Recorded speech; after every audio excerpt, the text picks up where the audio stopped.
ہو اللہ ان سے غافل نہیں۔ یہ وہ لوگ ہیں جنہوں نے آخرت کے بدلے دنیا کی زندگی خریدی، سو نہ تو ان سے عذاب ہی ہلکا کیا جائے گا اور نہ ان کو اور طرح کی مدد ملے گی۔ اور ہم نے موسیٰ کو کتاب عنایت کی اور ان کے پیچھے یکے بعد دیگرے پیغمبر بھیجتے رہے، اور عیسیٰ ابن مریم کو کھلے نشانات بخشے اور روح القدس یعنی جبرائیل سے ان کو مدد دی۔ تو کیا ایسا ہے کہ جب کوئی پیغمبر تمہارے پاس ایسی باتیں لے کر آئے جن کو تمہارا جی نہیں چاہتا تھا تو تم سرکش ہو جاتے رہے،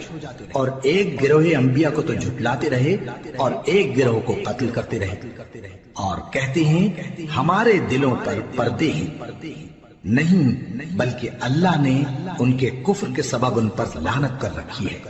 بس یہ تھوڑے ہی پر ایمان لاتے ہیں۔ اور جب اللہ کے ہاں سے ان کے پاس کتاب آئی جو ان کی آسمانی کتاب کی بھی تصدیق کرتی ہے، اور وہ پہلے ہمیشہ کافروں پر فتح مانگا کرتے تھے،